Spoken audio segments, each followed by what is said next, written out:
But there you go.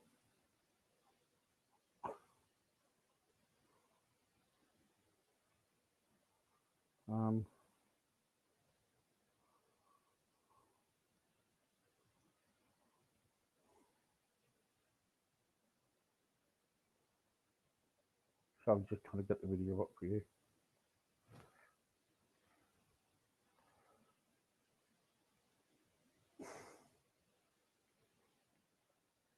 Let's make this much bigger for you. So I was given this video for it's love146.org. It's about end child sex slavery, and it's called "Can You See Me?"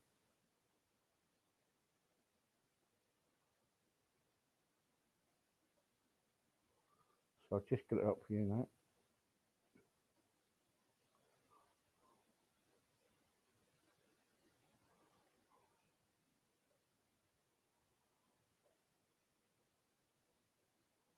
Here we go.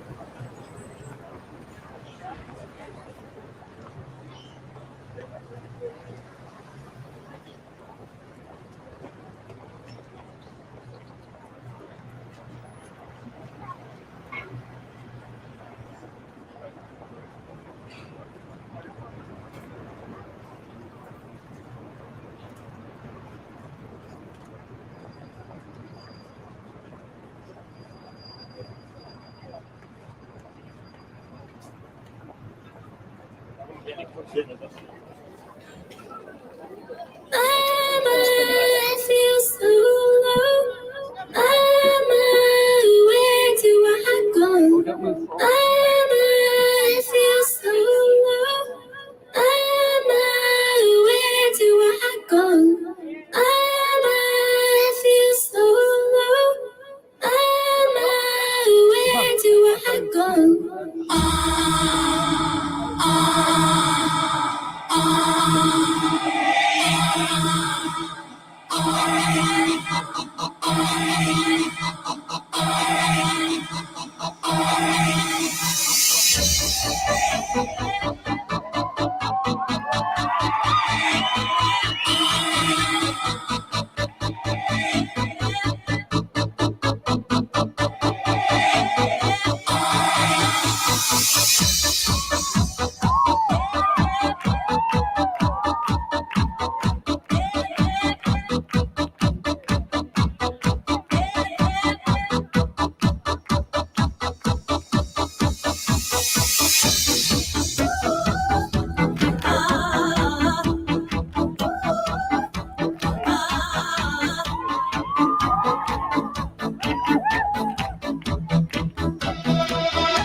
I look up to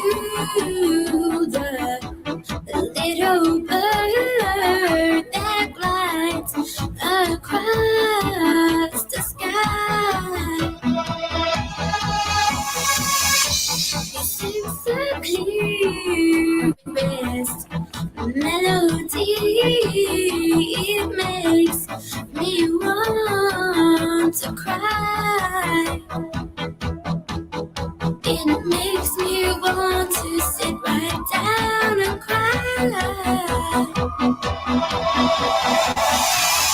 Walk along the city street, so dark with rage and fear. And I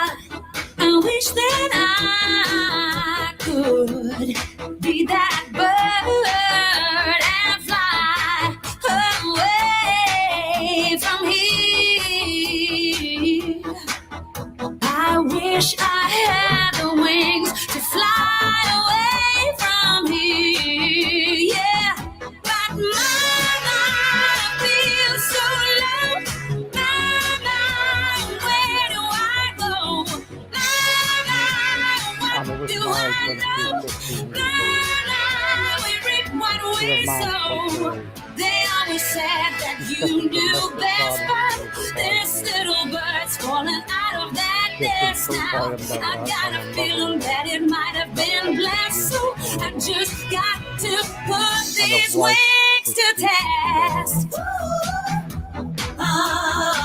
Anna did not have control over her life. She took a long-term resolution in her mind. She was unable to leave her husband. She was in slavery.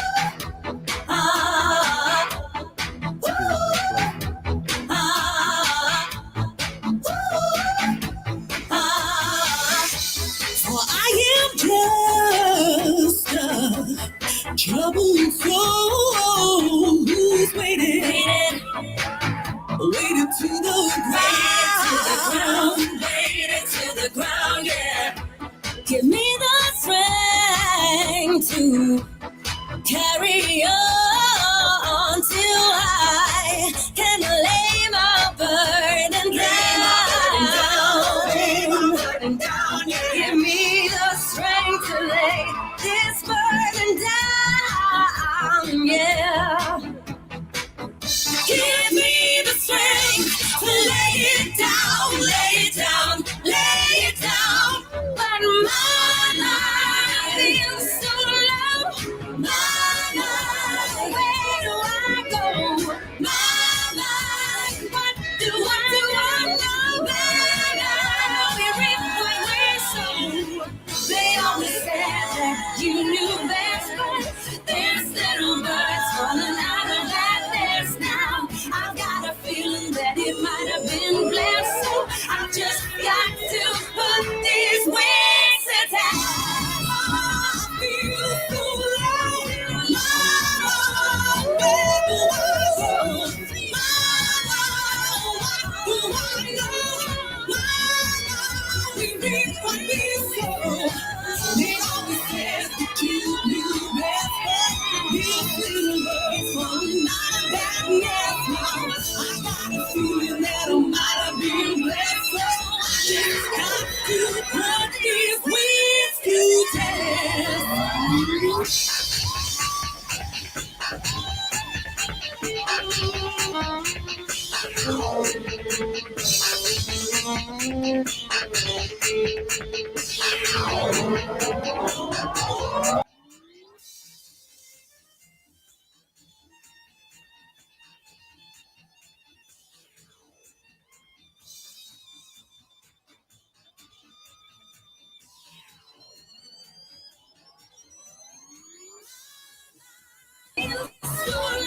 do I go?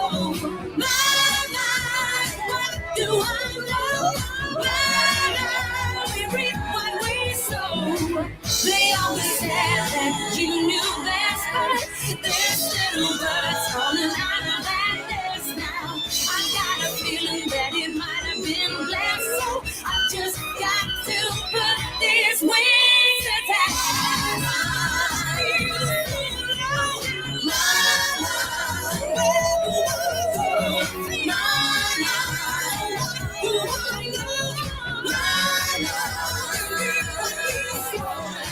They always said that you knew best, but there's little birds falling out of that nest now. I got a feeling that it might have been blessed, so I just got to put these wings attached.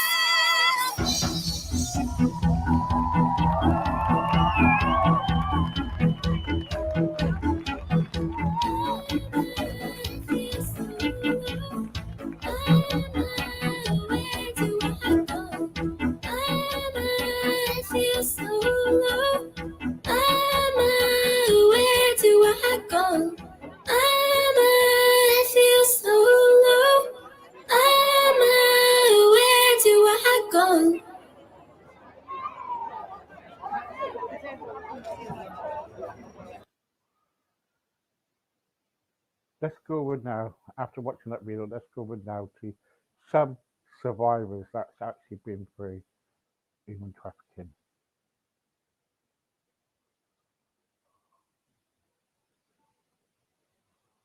Was trafficked in my early 20s by a man that I really thought cared about me. He abused me, starved me, and then eventually sold me. I think what most people think is once you're away from that abuse, that like things go back to normal, but there really isn't.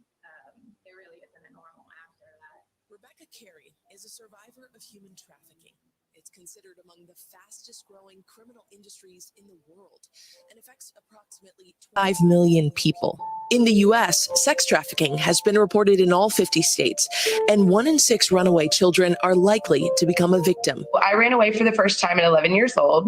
I was approached very shortly after I ran away by an older woman down the street. She built a relationship with me to the point that I even called her mom. She took me to parties with a lot of older men. I was raped at one of these parties, and she actually celebrated. She told me that she was grateful that was out of the way. She started taking me to parties and forcing me to sleep with men for her drug addiction. Human trafficking doesn't always involve sex. It can include forced labor, marriage, torture, and sometimes organ removal. It's not like what you see in the movies. Human trafficking is not like black and white. It is very complex. It's very dark. It's very complicated. But when we say, hey, human trafficking looks like the movie Taken, which is so bad because that's not accurate, the victims who have been trafficked like me, which is the majority, will never self-identify because they think it looks like one thing when it really is so much more than that. I get really frustrated when a lot of people think, oh, does this really happen here? Yes, it's happening right under your noses. It looks like the addicted mom selling her daughter. It looks like the controlling boyfriend. It's so plain in front of your faces that a lot of people either discount it or they ignore it, which is disturbing. For Carla and Rebecca, transitioning back into society after their abuse wasn't easy. The 15 years that I did not self-identify, I was doing things that were putting me on a path for destruction. I would honestly say relationships were the hardest thing for me to figure out. I always expected someone to want something from me rather than just love me for who I am.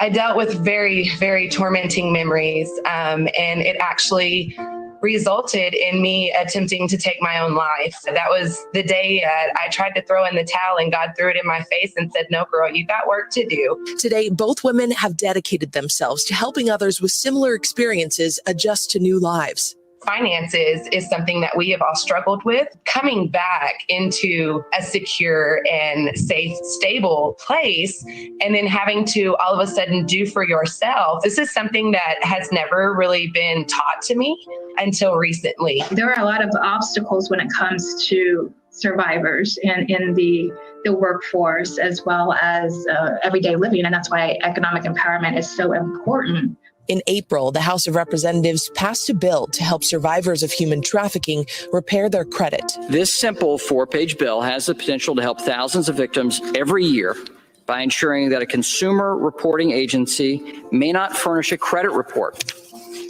with adverse information from a severe form of trafficking. While this does not erase the terrible crimes committed against them, it will help victims to regain their financial freedom and begin to rebuild their lives. Advocates are pushing the Senate to pass the bill too. But in the meantime, some experts think there's more work to be done in the private sector. The gap that needs to be filled is going to come from businesses, because the tool that businesses have, the thing that they have, the golden ticket they have is a job. Shannon Deere and Cheryl Miller are co-authors of an upcoming book entitled Business Doing Good. It's their attempt to alert American businesses to the potential benefits of hiring women with challenging pasts. You can teach all the technical skills in the world, but if you want to hire for resilience and grit, hire women overcomers.